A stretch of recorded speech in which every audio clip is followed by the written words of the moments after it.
Heyo, boss, and welcome back. Boy, let me tell you, Chef gave us some time off for summer break, and we definitely took it. We are back, though. It's been kind of a lazy summer, so took a week or two off here and there. But today we're back with a new recipe that we actually got from another YouTuber. This is called Sloppy Dip. Inspired by Chef John, there he is, over at Food Wishes, we wanted to make this. Fun fact about Chef John, he actually originated and grew up in a town near ours. So, we thought it'd be fun to kind of make this. We'll put links to his site down below and tell him we sent you. Let's go ahead and get cooking. So in a large pot, you're going to start off with your dry ingredients. Chef's got 90-10 meat, so you want to use lean meat. And you're going to follow that up with your chopped onions.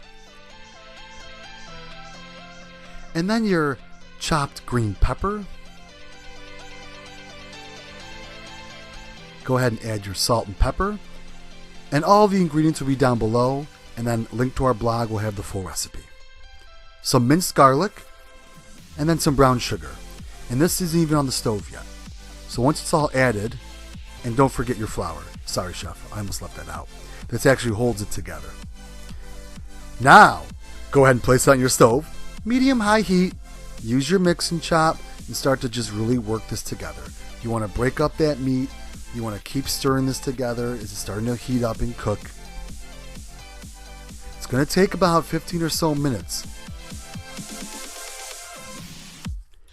Chef said you kind of want this to be almost like a paste, so just keep mixing and stirring everything together as the heat cooks that beef together with all of it. So it looks great now. It's been about 15 or so minutes. Let's go ahead and add our wet ingredients. So we have our ketchup, our Dijon mustard, and then a little bit of Worcestershire sauce. I think I said that right.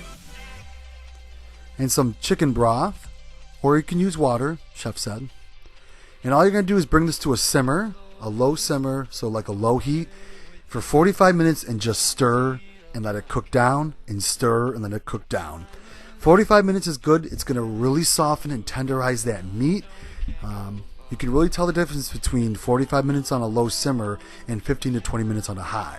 That 45 minutes is going to just really make the difference. So just take your time and stir it every so often and let it cook down and cook down.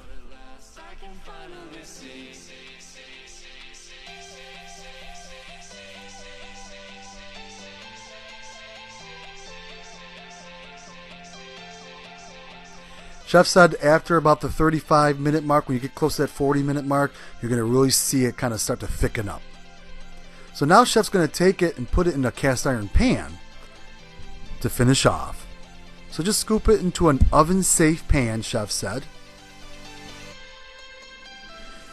And here's what it's going to look like, nice and coated.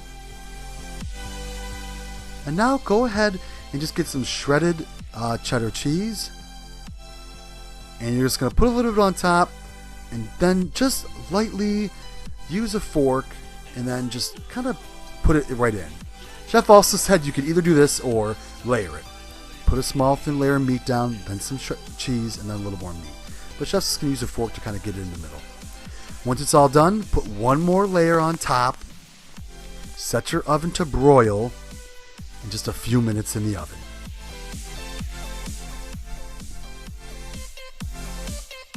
After several minutes, it is going to come out looking beautiful. As you can see here, Chef's going to go ahead and pull this apart. It looks great. It has a nice crunchy top. Very, very delicious flavor. And it came out really well. So there it is. There's the overall picture. Serve this up with some bread. And it's going to be an amazing dinner or appetizer. The team got together and had it. We really enjoyed it. So we want to say thanks to Chef John. His links are down below. We're a big fan of his. If you're new to us, definitely subscribe if you like what we're doing. Check out our blog. And don't forget, cooking should be fun. Have fun doing it.